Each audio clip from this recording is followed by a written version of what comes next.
기억나지?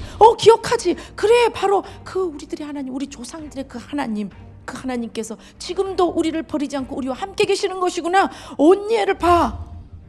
영혼의 기억력을 회복하면 승리한다. 이스라엘이 하나님께 불순종하고 악하게 한 원인은 바로 하나님을 잊어버렸기 때문이다 하십니다. 이스라엘은 양다리를 걸침으로써 하나님을 잊게 되었습니다. 하나님을 망각하게 되었습니다. 결핍이 있을 때에 충족을 주고 쾌감을 줬던 그 경험이 진리가 돼버리는 거예요.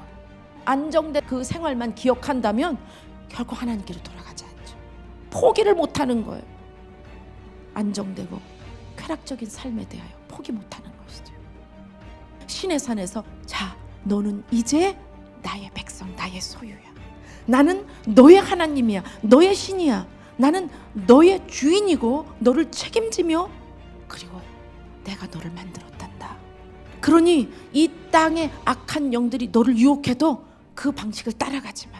그것에 속지 마. 내가 너에게 내 성품 그대로의 것을 네가 알아볼 수 있도록, 네가 들을 수 있도록, 이해할 수 있도록 너에게 그것을 줄게. 네가 그것으로 살면, 네가 그것대로 지내면 네 안에 진정한 행복을 누리게 될 거야. 그것을 이 땅에서 품고 확장하고 전하면서 나의 집으로 가자. 그것이 바로 계명이죠. 계명을 주신 것이죠. 근데 그것을 버리고 악한 영들에게 속아서 하나님의 계명, 하나님의 존재가 아닌 악한 영들이 둔갑한 우상과 그 욕구 충족을 따라가 버리면 하나님에 대해서는 망각하게 되는 거예요. 기억이 나질 않는 거예요. 하나님을 잊어버리게 만들었던 바알과 아세라, 그 종교와 경제가 연결되어져 있는 시스템, 종교와 경제와 인생에 대한 개념을 한 대로 꿰어서 이스라엘을 공격했던 이 우상 숭배, 이것은 창세기 3장 15절에 언도를 받은 악한 영들의 계략이죠. 지금 이 시대도 마찬가지예요. 동일합니다. 오늘날의 우상 숭배는 뭘까요? 돈, 쾌락, 명예, 성공, 안정감, 모든 것들이 우상이 될 수 있습니다. 내 마음을 쏟고 그것으로 인하여 불행이 결정되는 것, 바로 그것이 우상이에요. 그렇게 우상화되어 있는 것들을 통해서 하나님을 망각하게 해요. 하나님을 망각하면 힘이 없는 거예요. 이 부패한 인간이, 이 나약한 인간이 무슨 힘이 있어요? 간 영들은 얼마든지 그 사람 부패시키죠. 오해시키고 분열시키고 파괴시켜버린다는 거예요. 그러니 주님이 우리의 힘이 되지 않으면 우리가 보존될 수가 없다라는 것이죠. 그분의 계획대로 이스라엘을 괴롭히던 구산 리사다임, 더블로 악하다라는 뜻이거든요. 이스라엘이 어려운 가운데 있을 때에 하나님을 기억하고 부릅니다. 그렇게 하라고 사사를 주시는 거예요. 놀랍다. 이거는 물리적으로 있을 수가 없는 전쟁 승리네. 우리의 하나님을 외치는 거 보니까 하나님 종이시구나. 하나님 약속을 지키시는구나.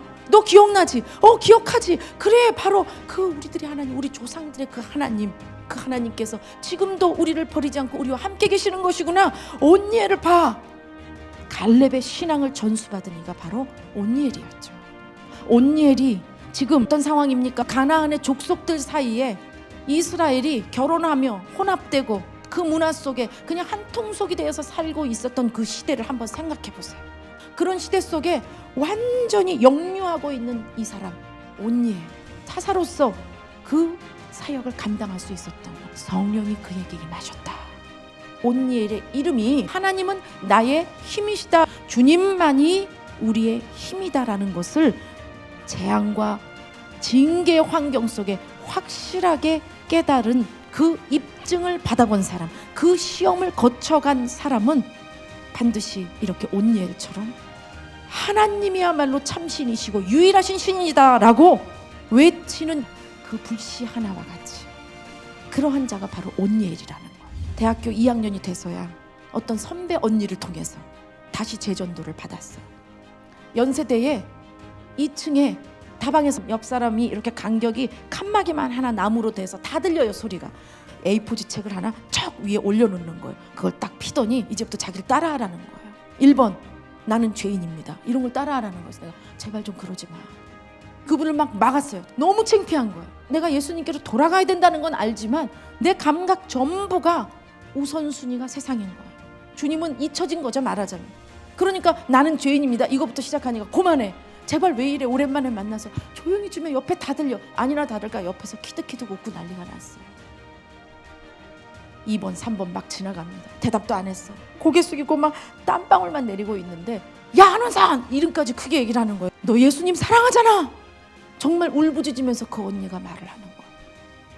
근데 그게 정말 폭포수같이 어떤 폭탄처럼 저에게 다가오더니 완전히 저의 생각을 다 깨트려 버렸어요. 일시에 제가 거기서 울기 시작하는 거예요. 예수님, 막 옆에서 웃고 난리가 났습니다. 이제 웃는 건 아무것도 두렵지가 않아요. 창피하지도 않아요. 나는 죄인입니다. 예수님께서 나를 위해 십자가에서 일시로 제가 교회로 돌아왔어요. 주님이 그 임재의 품 안에서 우리 안에 통곡과 부르짖음과 탄식을 하게 하심으로써 쏟아내게 하시죠. 다 토해내게 하십니다. 그 말씀이 생명이니까 그 말씀을 지킨다라고 할 때 생각, 감정, 의지까지 말씀하시는 하나님 앞에 복종함으로써 하나님의 임재 가운데 나가는 것이기 때문에 말씀을 지키는지 안 지키는지가 하나님은 이 자녀들을 양육할 때 너무나 중요한 거예요. 하나님과 그분의 계명을 기억하는 것은 뇌의 기능이 아니라 영혼의 기능입니다. 주님의 생명의 약과 양식이 들어가지 않으면 소생할 수 없고, 그 말씀을 부어서 우리를 씻기고 대속하신 예수님의 피로 우리의 죄를 씻기는 그 사역은 거룩하신 영, 성령님이 하시는 일이라는 거예요. 거룩하신 성령께서 우리 안에 오셔서 자카르, 주님을 다시 기억하도록 우리에게 생명을 부으시고 우리를 가르치시며 계명을 지킬 수 있도록 해주시기 위해서 어떻게 해야 되겠는가? 첫 번째, 성령님께서 내 안에 나타나시기 위해서 주님이 나를 위해 죽으셨다는 것을 기억하고 청정하라. 이 듣는다라는 것은 그냥 히어링, 리스닝이 아니에요. 청종하는 것은 자원하여 동기부여가 되어서 행동까지 한다. 바로 샤마입니다. 예수 그리스도께서 내 대신 죽으셨다. 그 죽음의 희생과 사랑을 자카르하고 샤마해야 되는 것입니다. 두 번째, 성령님께서 내 안에 나타나시기 위해서 십계명이 주님의 성품이며 거룩한 명령이고 우리의 자아상임을 기억하고 청종해야 한다. 우리는 십계명 그러면 무조건 먼저 거부해요. 나에게 명령하지 마라. 내가 하고 싶을 때 할 것이다. 가만히 내버려둬라. 알아서 한다. 일단 명령은 무조건 거부증. 자, 이것이 윗세대에 대한 상처 때문에 그렇죠. 세 번째, 성령님께서 내 안에 나타나시기 위해서 계명 순종의 위력을 기대하며 기억하고 청정하라. 신명기 7장 9절 말씀. 그런즉 너는 알라 오직 내 하나님 여호와는 하나님이시요 신실하신 하나님이시라. 그를 사랑하고 그 계명을 지키는 자에게는 천대까지 그 언약을 이행하시며 인애를 베푸시되. 네 번째, 성령님께서 내 안에 나타내시기 위해서 계명을 지키는 것에 대한 부담에 속지 말고 사랑함으로 기억하고 청종하라. 대부분 계명 지키는 것에 대한 부담은 명령형이라는 것에 대하여 그 어감에 관계적인 트라우마가 있어서 그렇습니다. 우리가 얼마나 철저히 감각에 속고 있는지를 알아야 합니다.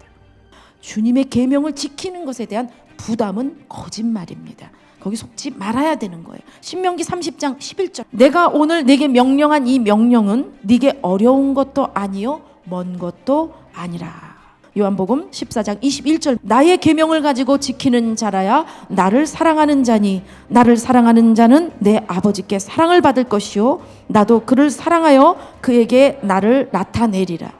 여러분 안에 정말 하나님을 자카르 기억하며 그분의 말씀에 청종하는 신앙으로 돌아와서 내 안에 성령님이 나타나시기를 간절히 소원합니다. 이스라엘은 분명히 하나님을 버리고 바알과 아세라를 잡았다고 말씀하세요. 그것을 선택하기 위해서는 하나님의 명령을 버릴 수밖에 없는 거였어요.